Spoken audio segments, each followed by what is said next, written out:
Hello प्यारे बच्चों, इस क्लास में पढ़ेंगे क्लास 12 हिंदी गद्य खंड का पहला चैप्टर जो बातचीत है उनका थ्योरी प्लस एमसीक्यू इस क्लास में देखेंगे जो आपके एग्जाम में बार बार पूछा जाता है।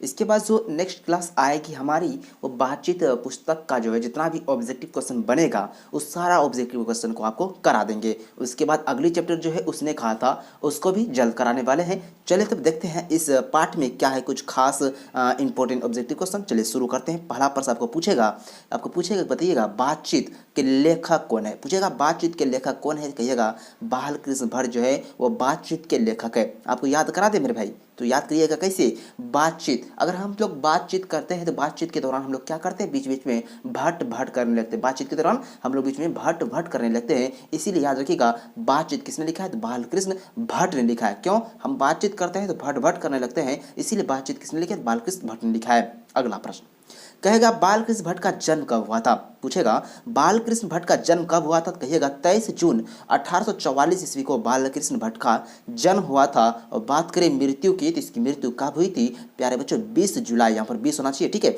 20 जुलाई 1914 ईस्वी को बालकृष्ण भट्ट की मृत्यु हुई थी। ठीक है, यही है आपका बालकृष्ण भट्ट जी, ये इसका चित्र है, देखिए यही है बालकृष्ण भट्ट। ठीक है, अगला प्रश्न बढ़ते हैं। पूछेगा एग्जाम में कि बताइए बालकृष्ण भट्ट का निवास स्थान कहाँ है। आपको एग्जाम में पूछेगा कि बालकृष्ण भट्ट की निवास स्थान कहाँ है, तो कहिएगा इलाहाबाद उत्तर प्रदेश। कहाँ पर जी, इलाहाबाद के उत्तर प्रदेश के इलाहाबाद शहर। ठीक है, चलिए अगला प्रश्न देखते हैं बातचीत से क्या बनेगा। पूछेगा कि बताइए कि बालकृष्ण भट्ट की माता का नाम क्या है। बालकृष्ण भट्ट के माता का नाम क्या है, कहिएगा पार्वती देवी है। और जो है इसलिए मासिक पत्र निकाले थे बालकृष्ण भट्ट ने। कौन सा मासिक पत्र निकाले थे, तो कौन, हिंदी प्रदीप मासिक पत्र निकाले थे।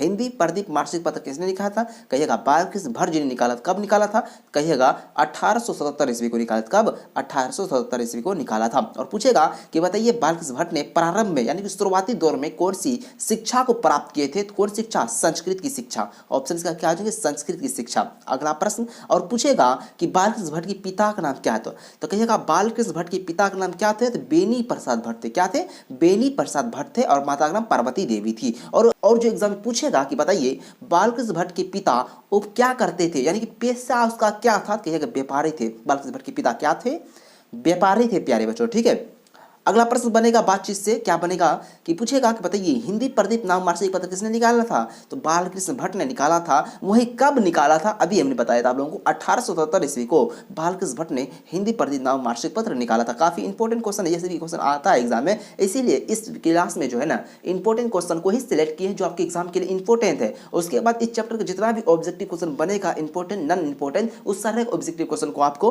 करा देंगे अगली क्लास में। ठीक है, आपको पूछेगा बताइए बालकृष्ण भट्ट की प्रमुख रचनाएं, काफी बार एग्जाम में पूछा गया है। तो बालकृष्ण भट्ट की प्रमुख रचना है नूतन ब्रह्मचारी, रेल का विकट खेल, सो अजान एक सुजान, सद्भाव का अभाव, पद्मावती, दमयंती स्वयंवर, जैसा काम वैसा परिणाम। ये सभी किसकी रचना है, तो बालकृष्ण भट्ट जी की रचना है। ठीक है, अगला प्रश्न बढ़ते हैं, देखते हैं बातचीत से क्या बनेगा। हाँ, और बोलेगा कि बताइए बालकृष्ण भट्ट जो किस युग के रचनाकार थे, तो भारतेंदु युग के रचनाकार थे। वही बात करें बालकृष्ण भट्ट किस काल के रचनाकार थे, तो कहिएगा आधुनिक काल के रचनाकार थे। काल पूछेगा तो आधुनिक काल, युग पूछेगा तो भारतेंदु युग हो जाएगा। ठीक है, और अभी तक वीडियो को लाइक नहीं किए तो एक बार सभी बच्चे क्या करेंगे, लाइक कर देंगे और शेयर भी कर देंगे अपने दोस्तों के बीच, और सब्सक्राइब भी कर लेंगे ताकि आगे एग्जाम आगे क्लास की नोटिफिकेशन पाने के लिए। चलिए ऑब्जेक्टिव क्वेश्चन को देख लेते हैं, इससे क्या इंपॉर्टेंट क्वेश्चन बनेगा इस क्लास से। ठीक है, पहला प्रश्न बनेगा कि बालकृष्ण भट्ट की रचना बातचीत क्या है। काफी इंपॉर्टेंट क्वेश्चन है, बालकृष्ण भट्ट की रचना बातचीत क्या है।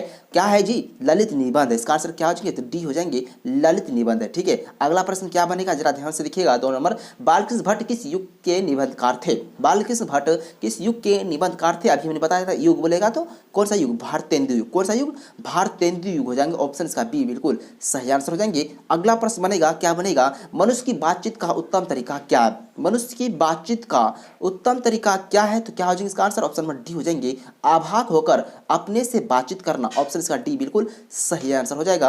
अगला प्रश्न क्या बनेगा, जरा ध्यान से देखिएगा, संवाद में सबसे महत्वपूर्ण क्या है। संवाद में सबसे महत्वपूर्ण क्या है, आप क्या कीजिएगा, आत्मीयता है। ऑप्शन इसका क्या हो जाएंगे, ऑप्शन इसका सी हो जाएंगे, आत्मीयता है। ठीक है, अगला प्रश्न बनेगा कि बालकृष्ण भट्ट का जन्म हुआ था। अभी हमने बताया आपको थ्योरी में। बताइएगा बालकृष्ण भट्ट का जन्म कब हुआ था? 23 जून 1844 को हुआ था। ऑप्शन का क्या हो जाएंगे? तो ऑप्शन का बी बिल्कुल सही आंसर हो जाएंगे। अगला प्रश्न यहाँ से बनेगा, क्या बनेगा? स्वयंगीता श्यामवर किसकी रचना है? देखिए आपको लगेगा कि हम बालकृष्ण भट्ट की पाठ पढ़ रहे हैं, बातचीत पाठ पढ़ रहे हैं, तो इसका राइटर कौन हो जाएंगे? बालकृष्ण भट्ट हो जाएंगे, लेकिन नहीं होगा। स्वयंगीता श्यामवर किसकी रचना है? तो कहिएगा श्रीनिवास दास की रचना है। किसकी? श्रीनिवास दास की रचना है। ऑप्शन इसका सी बिल्कुल सही आंसर है। अगला प्रश्न बनेगा, कौन सी रचना बालकृष्ण भट्ट की नहीं है? अभी मैंने बताया आपको, नूतन ब्रह्मचारी किसकी रचना है? बालकृष्ण भट्ट की रचना है। सो अजानक सुजान किसकी रचना है? बालकृष्ण भट्ट की रचना है। सद्भाव का अभाव किसकी रचना है? बालकृष्ण भट्ट की रचना है। और कौन सी रचना बालकृष्ण भट्ट की नहीं है? परीक्षा गुरु नहीं। ऑप्शन इसका क्या आ जाएंगे प्यारे बच्चों? डी इसका सही आंसर हो जाएंगे। अगला प्रश्न बनेगा, क्या बनेगा? कौन सी रचना बालकृष्ण भट्ट की है? उस समय क्या था? नहीं है। अब पूछा जा रहा है, तो कौन हो जाएंगे? तो रेल का विकट खल, अभी हमने पढ़ा जी, रेल का विकट खल किसकी रचना है? बालकृष्ण भट्ट की रचना है।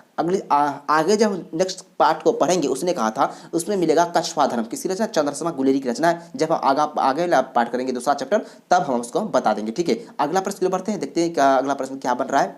9 नंबर, बालकृष्ण भट्ट ने कौन सा मासिक पत्र निकाला था? अभी हमने बताया था जी, बालकृष्ण भट्ट ने जो 1877 ईस्वी में कौन सा मासिक पत्र निकाला था? बिल्कुल हाँ, हिंदी प्रदीप मासिक पत्र। कौन सा?